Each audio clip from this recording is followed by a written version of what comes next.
We had no quarrel with the rest of the world, and they had none with us. Internal conflicts kept us busy. Clan matters took precedent over worldly matters. They left us alone, and we were happy with that. But of course, change was coming. You could feel it in the wind, see it in the patterns of the starling's flight. The druids and the band-druids saw it in the clouds and in the croaks of the raven, and of course through word of mouth when we traded with the Briton and the Gaul.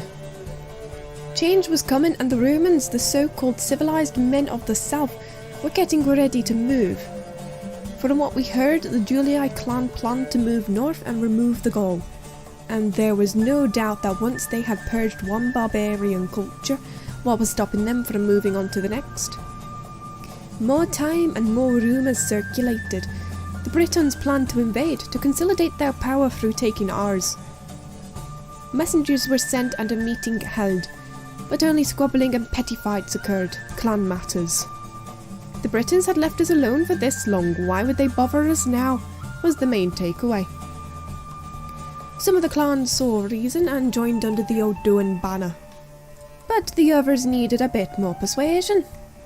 Some swayed through carefully placed words, but the rest required a little more forced persuasion. It took a decade of work, but eventually our small island nation was united under the O'Doans, and with our own consolidation complete, it was time to prevent the Britons from theirs. At any rate, they probably deserved it anyway. Aidan O'Doan, High Chief of Ireland, summer of 270 BC. Rory O'Doan was but a boy of 16 years. A majority of them he spent with his father on the battlefield during the Unification of Ireland. While Aidan was keeping his fellow chieftains at peace with each other, Rory was tasked with gaining a foothold in the Briton lands. His task was immediately beset with trouble with the presence of a small Briton army north of this landing area. Rory had the advantage over Quinfar, but he was still wet behind the ears. Watching a battle from safety was one thing, but fighting it? Druids in a general would be a good first taste of battle. Rory arranged his troops just as his father taught him. Warband at the front with skirmishers in the middle, followed by the slingers and the cavalry on the wings ready to flank. With Quinfar being shy, he ordered his men forward. As Rory rode on, he felt confident. He outnumbered Quinfar, and his father had provided him with some quite experienced troops. The Britons edged forwards. Good. Less walking for his men, and the slingers will be able to begin their barrage sooner. Rory's plan was working perfectly. His warband were in position, and his slingers were getting themselves into firing range. The first volley of stone bullets flew across the field, only to shoot over the heads of the rapidly approaching Britons. The skirmishers readied their javelins, though it was too late for them to fire. Quinfar had charged through and around the line of warband, immediately shattering the morale of the skirmishers. The hardest hit warband followed their retreating fellows not long after. In an instant, half of Rory's army was fleeing from the field. This was not how this battle was supposed to go. What would his father think if he failed at this first simple hurdle? He signalled his cavalry to charge into the rear of the distracted Britons. The barbarian cavalry had a tough fight against the Druids, losing many of their horses, but eventually they had them on the run. With what remained of his army, Rory charged into Quinfar. Many men were lost, but the spirit of the Briton general was eventually broken. Rory refused his surrender, and he and the stragglers of his force chased down the last of the Briton men.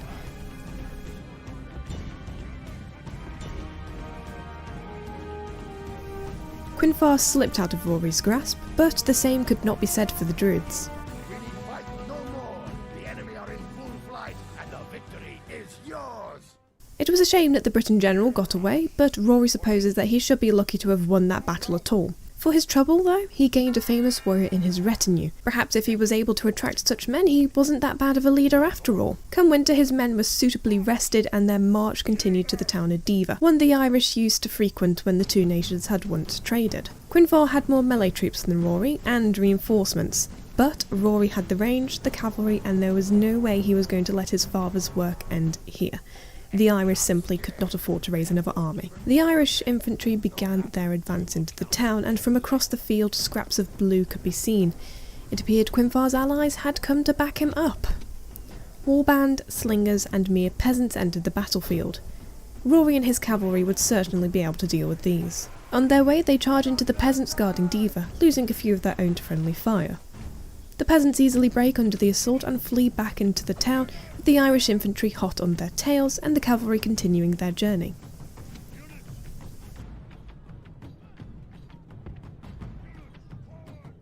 The peasants regrouped and regained their courage, but just as quickly lose it when faced with a barrage of Irish warband.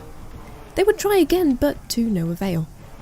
The warband blocked off the small street and the missile troops got into position to fire down on the general's chariots and the Briton warband. Grubvar, undoubtedly remembering the success of his last chariot charge, tries it again, but Lady Luck was with the Irish on this day. The chariots were no longer a surprise and the warband knew how to take them down. The fact that Grubvar left himself exposed was a bonus.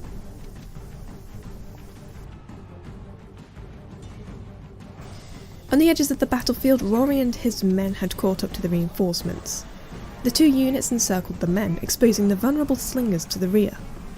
With the melee troops focused on Rory, the barbarian cavalry were able to get a clean charge into the exposed missile troops.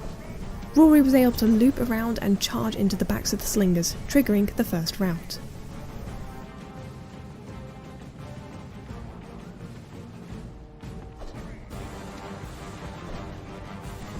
The cavalry disengaged and set up for another flanking manoeuvre.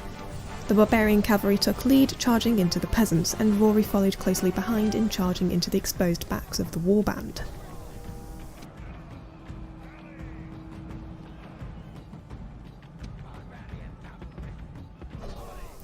The force was enough to break the morale of the tired men, and with one last charge from the cavalry the entire group was running to the safety of the town, making easy targets for the mounted Irish men.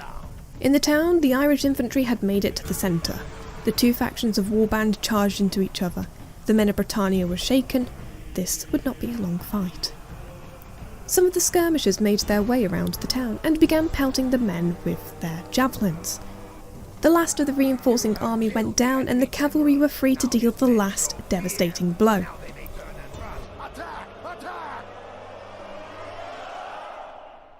Rory and his men charged into the massive warband. He loses a few men, but they were acceptable losses.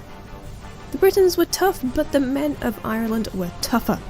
Many men were lost, but eventually the last Briton man of Deva fell, and Rory had ensured that his father's work was not all for naught. He occupies the town and his skills and retinue continue to expand. With Rory and his men resting and retraining, it was time for the assassin Shay Cormac to start his handiwork. He made his way south to where the Briton capital lay, coming across a lone captain, a perfect opportunity to test his skills in the field, though it appears that his skills were clearly not enough, and so ends the cameo of Shay Cormac the assassin. Rory leaves Deva to scout the surrounding area and to find potential spots for watchtowers. While he doesn't find a spot for the tower, he does find a barracum tantalisingly unguarded. He mustered his men, leaving behind the weaker warband and barbarian cavalry, and immediately set off for the town. He finished his journey in the winter, encircling the town and commissioning a ram to be built. To the south, Admiral Finn had completed his journey of transporting the diplomat Patrick to mainland Europe. Patrick approached the Gaul, offering to reinstate their previous trade agreement. In the spring, Rory gets married, and in celebration of this union he begins the attack on Abericum. Prasutagus had been most unwise and had not recruited any additional troops, not that it would have done him any good. With slingers laying down fire, the warband break open the gates to the town. It appeared that Prasutagus was not too bothered by the troops wandering through his front gate, or the fact that his chariots were being taken down one by one via the stone bullets whizzing through the air. The warband were able to make good progress through the town, making it halfway to the central plaza before charging into the Briton chariots. Once surrounded, the vehicles fall apart. The chariots pulled back and returned for another charge, again and again. The warband were getting tired and their morale shaken. Rory charged in to help finish off the battle. A solid charge from the cavalry and the infantry surrounding him was enough for Prasutagus to offer up a surrender. Rory accepted his plea, seeing as either way Prasutagus wasn't leaving the town alive. Abericum was occupied and the summer came to its end. The Britons tried to weasel their way out of the war, trying to negotiate a ceasefire. Rory must have hit them harder than he initially thought if they were already clamouring for peace. Seeing as they may have had the Britons on the ropes, Patrick went to Salmabriva to offer the Britons a generous deal. They could become protectorates under the Irish, they got their peace, and the Irish got their security. It was no surprise that they rejected though, claiming that their freedom was a precious thing and not to be given up lightly. Patrick continued on his journey of exploration, heading east along the dirt roads, narrowly missing a Germanic diplomat.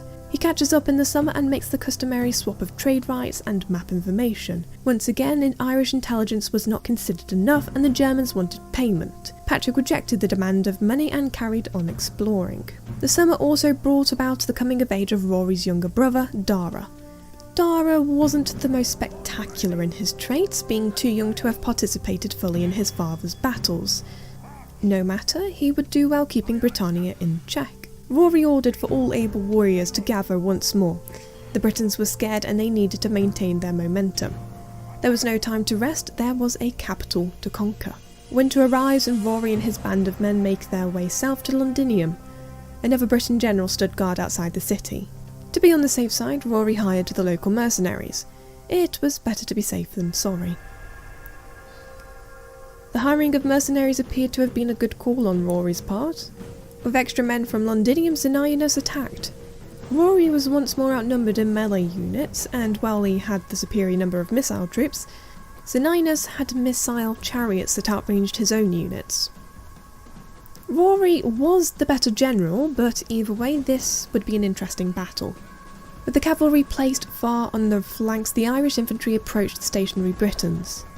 The light chariots may be this battle's undoing, and Rory wanted them gone as soon as possible. He ordered the barbarian cavalry to chase them down. He would probably lose the horsemen, but it kept the archers away from his infantry. The cavalry charged into the chariots and do a fine job against them, but they were already a weakened unit and would not last long. Xenianus took this as his opportunity to charge into the line of infantry that was still getting into formation. He crashed through the slingers and into the warband. Watching from the rear, memories of his first fight against Quinfar came rushing into Rory's mind as the first of his units began to run. But his men bravely held on, and luck really must be on his side as Xenianus is sent running, with some of his force following shortly behind. But the battle was not over yet. The chariots and some warband remained, and his own troops were tired and shaken. Rory charged from the edge of the field towards the remaining warband, while the slingers focused on the chariots.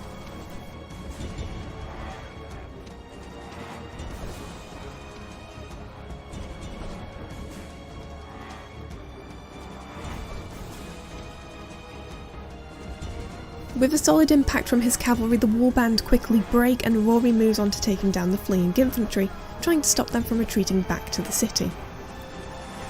The rest of the Irish force converged on the remaining Briton soldiers and pulling the chariots into the hand-to-hand combat.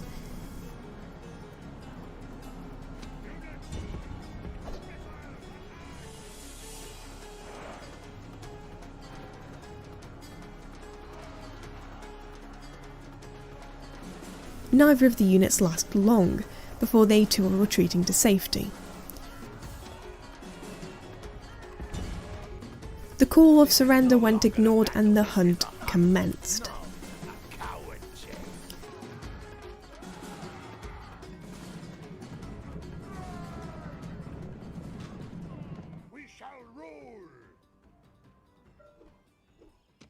With Xenianus out of the way, Rory could put Londinium under siege, and in the winter he begins the assault. He held the advantage, but only just.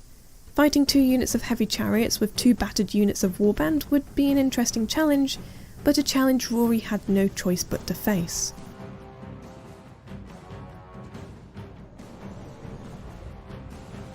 Even inside the city walls, the light chariots were still deadly and the bane of Rory's existence. The warband certainly did not make it to the walls unscathed. The men chipped at the wall with the ram, while the skirmishers tried to get rid of as many of the chariots as they possibly could. Your warriors have broken through the walls. Now attack! The wall goes down and the infantry raced in through the breach. Heavy chariots were quick to greet them and the skirmishers were just as quick to show them their javelins.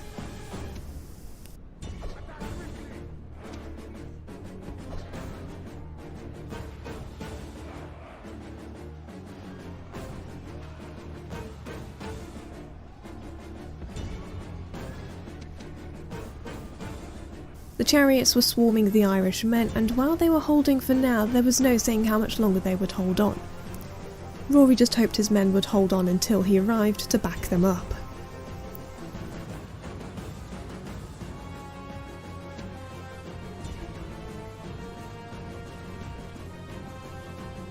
His arrival seemed to be enough to scare off one of the generals, and in his panic Barry Vendos was taken down in a major blow dealt to the Briton morale.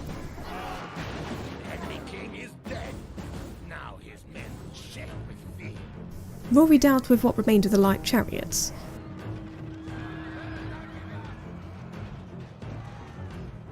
With that annoyance dealt with, the Irish army converged onto the plaza. Rory moved in to take out the remaining chariots while the infantry beelined to the remaining warband. Cineas goes down and the infantry crash into each other. The skirmishers made their way around the edges of the centre, setting up to get javelins right into the backs of the Briton warband.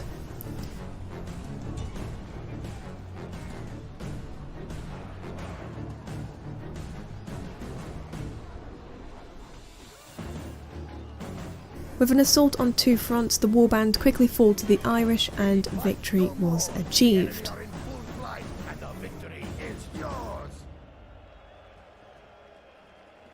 Rory occupies Londinium and the whole of Britannia now belonged to the Irish.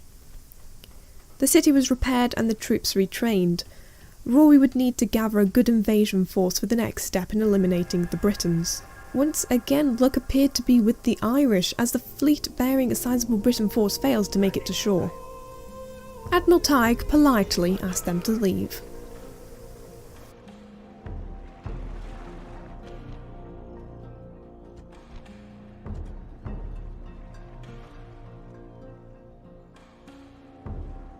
To the south, Patrick had continued to explore, coming across a Carthaginian diplomat. They exchanged pleasantries and trade rights, but failed to agree on map information.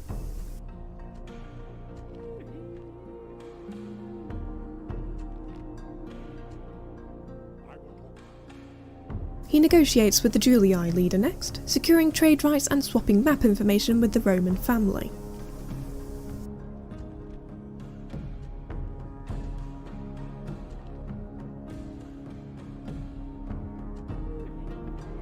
All across Britannia, Rory had troops training. His lack of melee troops a glaring oversight.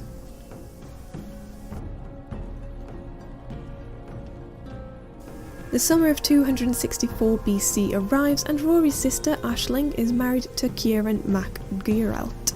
The lad was young, but he had potential to grow. The Briton fleet hadn't learnt their lesson the first time, and Tig once more had to escort them from the Irish seas. More troubling was the news that the Julii had begun their campaign against the Gaul. Patrick continued to negotiate with the Roman families, starting with the Maxentius in Rome, securing trade rights but failing at exchanging map information.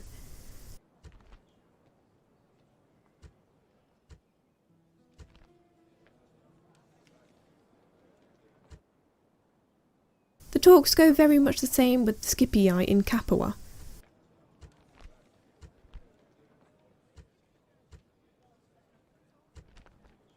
No matter, Patrick would continue to explore.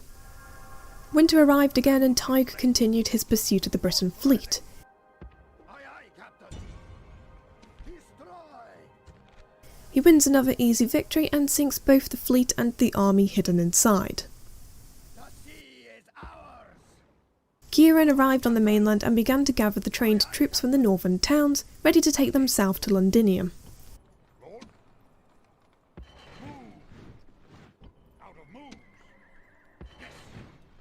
Preparing for the invasion ahead, Admiral Finn was tasked with transporting a spy over the channel. The small force waiting with Finn were a little too eager and left the boats. They landed just outside of an enemy encampment and were unable to retreat back into the boats. At the very least, the spy was able to complete his mission and got himself past the walls of Samaro Breva. It came to no surprise when Calpurnius chose to attack the stranded warband. The men opted to retreat to try and get back to the boats, but they failed and had no choice but to engage. They were facing a heavy chariot and warband. They outnumbered the Britons and had more experience than them, but one wrong charge from that chariot and it would be over for them in an instant. The warband settled on a curved formation, hoping to scoop and surround the Britons. The two armies advanced towards each other, both letting out great war cries. The Britons must have been confident in their victory, making the first move and charging towards the Irish.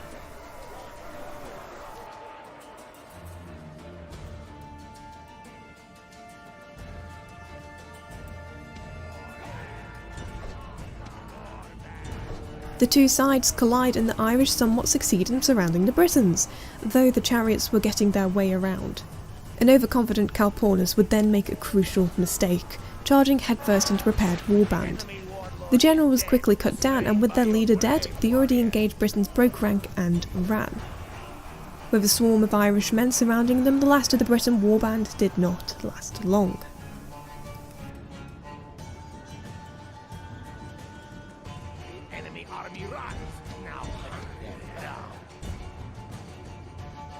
Surrender was rejected, and the warband worked on eliminating as many of the remaining men as possible, earning themselves a heroic victory.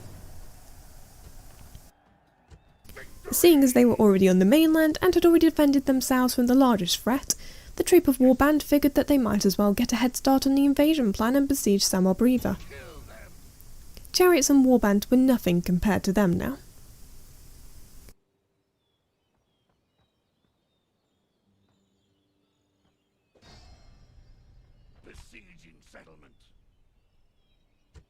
News from Patrick dampens the celebratory mood. The Britons had allied themselves with the Julii, and if the Julii decided to honour that alliance, the Irish campaign may very well end just as it got started. But if the Britons were to disappear before the Romans got around to deciding, well, you can't honour an alliance with a faction that doesn't exist, can you? With the threat of war with all four Roman families looming over his head, Rory needed to move now. Gathering his men, he crossed over the channel and joined his warband in the siege. Patrick finally makes it to the last Roman family. He gains trade rights with the Brutii, but they too want payment for their map information. Patrick refuses and heads back north to explore the lands himself.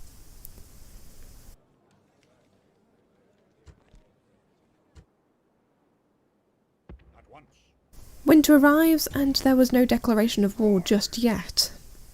While the gates being open would have been ideal during the summer, Rory was thankful for his spies' work nonetheless. Belenius was completely outnumbered, and this would be a good last battle against the Britons.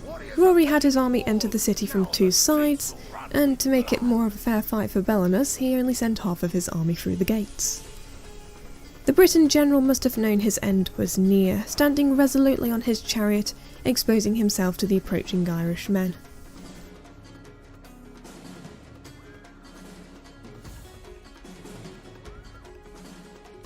Both groups steadily made their way through the town. Struck with inspiration, Belenus came charging from the plaza and into the warband. If he could just get one good charge, perhaps he could save his town. But all the faction leader achieved was bogging his chariots down in warband and making them easy pickings for the Irish men.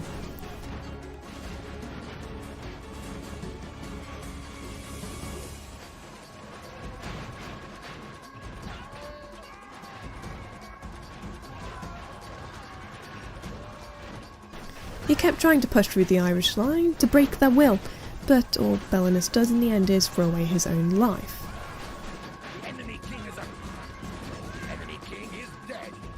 The last of his bodyguard retreated, and the warband were in pursuit. Both teams of men converged onto the plaza, working on taking down the last Briton warband. The fight was slow and gruelling, but the British men fell one by one, until the last man remained. He was surrounded by Irish, their spears jabbing in from all directions, until at last one slipped past his guard, and the last man of Britain falls to the ground, dead.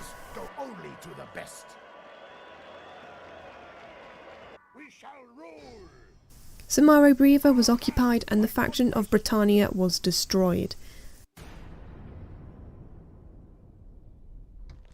But what would they do now? The immediate threat had been eliminated, and the Romans were a distant concern.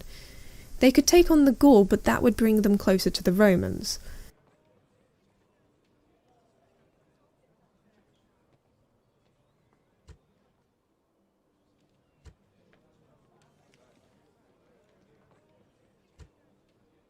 Or there were the Germans to the east. They had yet to make a diplomatic move, and the Irish did now share a border with them. So in the end, their hand may be forced. For now, though, they could retrain and reinforce, and see what Lady Luck would bring them next.